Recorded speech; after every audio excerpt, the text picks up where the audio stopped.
اے نبی جی ہو کرم کی ایک نظر ہم پر۔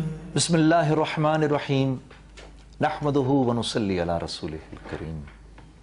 عزیز ہم وطنوں، السلام علیکم ورحمۃ اللہ وبرکاتہ۔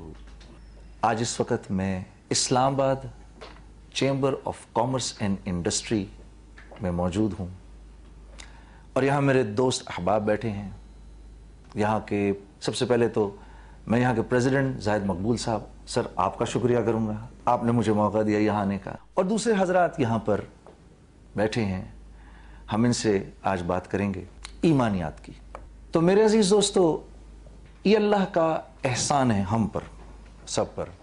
سب سے پہلے تو اللہ رب العزت نے ہم سب کو انسان بنایا۔ کچھ بھی بنا سکتے تھے، کوئی جانور بنا دیتے، گھوڑا گدھا بنا دیتے، کوئی کیڑا بنا دیتے، سانپ بنا دیتے، لوگ جس سے نفرت کرتے۔ انسان بنایا۔ انسان بنانے کے بعد اللہ رب العزت نے ہم کو مسلمان بنایا، دل میں کلمے کی دولت عطا فرمائی۔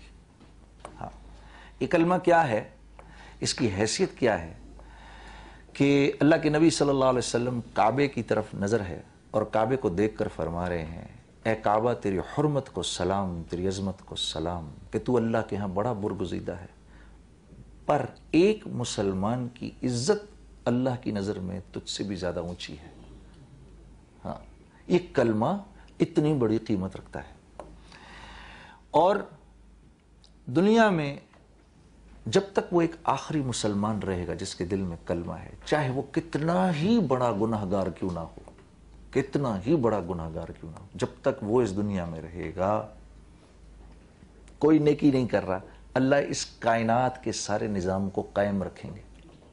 ہاں، سورج ویسے ہی نکلے گا، زمین ویسے ہی اپنے خزانے اگلے گی، آسمان، سورج، چاند، ستارے، فرشتوں کا نظام، یہ سارا ویسے ہی چلے گا جیسے اس وقت چل رہا ہے۔ جس دن یہ آخری مسلمان جس کے دل میں کلمہ ہے یہ اس دنیا سے جائے گا، اس ساری کی ساری کائنات کا نظام توڑ دیا جائے گا۔ پھر اللہ کو نہ جبرائیل کی ضرورت، نہ میکائیل کی ضرورت، نہ اسرائیل کی ضرورت، کچھ نہیں، سارا نظام توڑ دیا جائے گا، قیامت قائم کر دی جائے گی۔ تو اتنا قیمتی ہے یہ کلمہ۔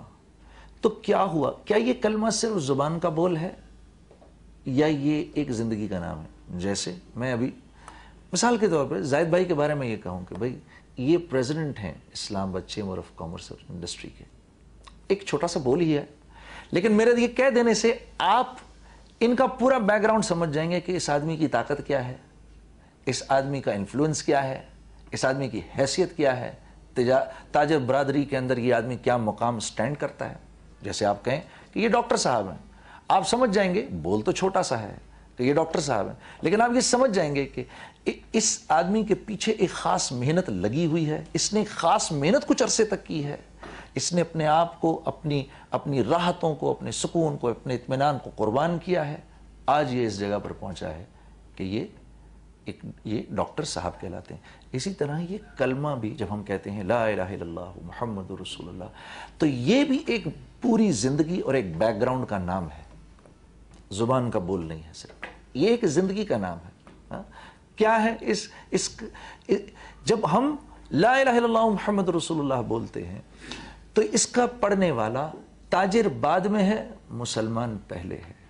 ہاں، وکیل بعد میں ہے، کلمہ گو پہلے ہے، سائنسدان بعد میں ہے، کلمہ گو پہلے ہے، ڈاکٹر بعد میں ہے، کلمہ گو پہلے ہے۔ ہاں، یہ ایک زندگی کا نام ہے، اور یہ کلمہ ایک اپنے اندر اتنی طاقت رکھتا ہے میرے عزیز دوستو کہ اس کلمے کو جس قوم نے اپنے سینوں میں اتارا، ان میں وہ بگڑی ہوئی قوم تھی، بکھری ہوئی ٹوٹی ہوئی قوم تھی، اللہ نے ان کو کھڑا کر دیا۔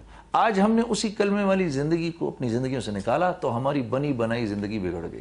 ٹھیک ہے، آپ حضرات الحمدللہ باشعور لوگ ہیں، اس معاشرے کے انفلوئنشل لوگ ہیں، آپ حضرات سے انشاءاللہ بات کریں گے۔ میرے ناظرین، یہ ہمارے دوست، آج یہ ایک ڈسکشن ہے جو ہم انشاءاللہ کریں گے، ان حضرات کے بھی ویوز لیں گے۔ تو ایک بریک لیتے ہیں، بریک کے بعد انشاءاللہ سوالات کا سلسلہ شروع کریں گے، مذاکرات کا سلسلہ شروع کریں گے۔ نبی جی ہو کرم کی नजर हम पर।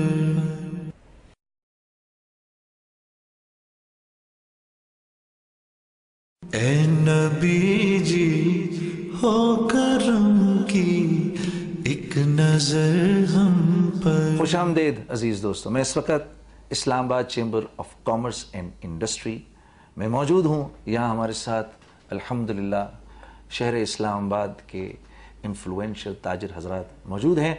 अब सवालात का सिलसिला शुरू करते हैं। जायद भाई, पहला सवाल आपकी तरफ से।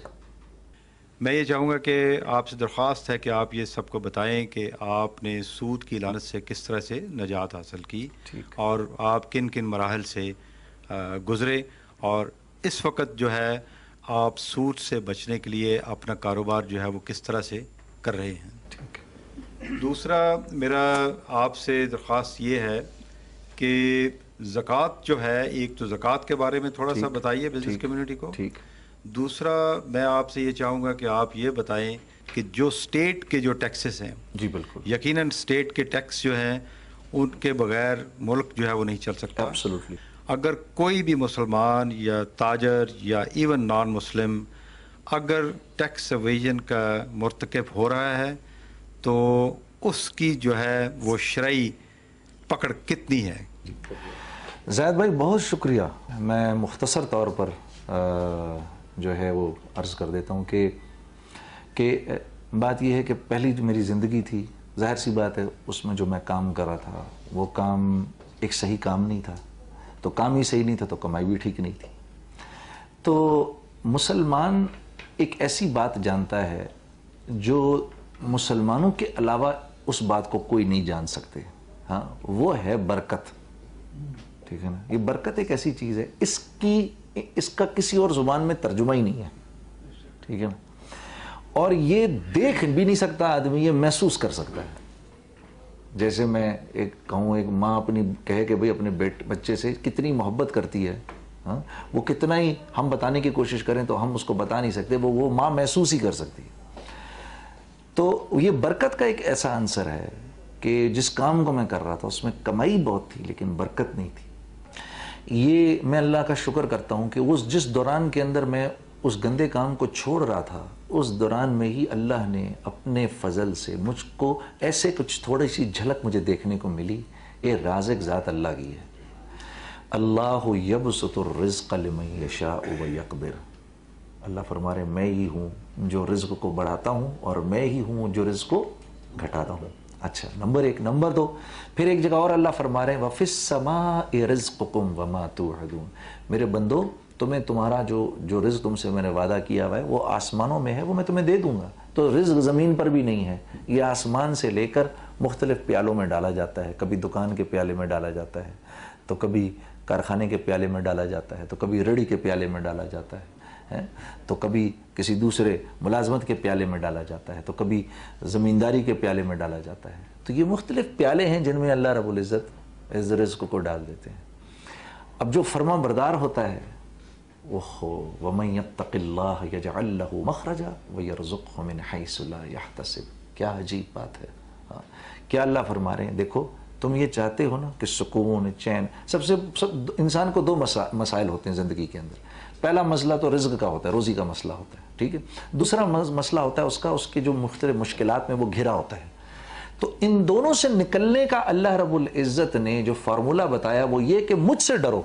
ना फैक्ट्री करने को जिक्र किया, ना, बड़ी अजीब बात है, इस पर आप मुझे पकड़ ना करिएगा, ये उलमा से पूछिएगा, ना किसी दूसरी मेहनत में लगने का, क्योंकि अल्लाह रब्बुल इज़्ज़त से आदमी डरे ये भी एक मेहनत है। ये ऐसे आराम से नहीं डरता आदमी अल्लाह से। अल्लाह से डरने की एक मेहनत है, उसमें लगना पड़ता है। तो जब उसमें लगता है तो अल्लाह फरमा रहे हैं यजअल लहू मख़रजा, मैं तुम्हें हर मुश्किल से भी निकाल लूँगा, व यरज़ुक़हु मिन हैसु ला यहतसिब, रिज़्क़ तो वहाँ से दूंगा जहाँ से तुम तसव्वुर भी नहीं कर सकते। दिल की माया उस लेवल पर आ जाए कि दिल अंदर से कहे नहीं यार करेंगे तो अल्लाह ही करेंगे, उन्हीं से होगा। दिल कहे, जुबान नहीं, जुबान तो झूठ भी बोलती है। हाँ जी, वानी साहब मेरे साथ मुझे मिलने आ गए, घर पे मैं सोया हुआ था, मैं इनको देखकर कह रहा हूँ यार आपसे मिलकर बड़ी खुशी हुई। तो ये तो सफ़ा झूठ हो गया ना, ठीक है ना, क्योंकि इस वक्त तो मुझे सख्त कोफ्त हुई इनके आने से।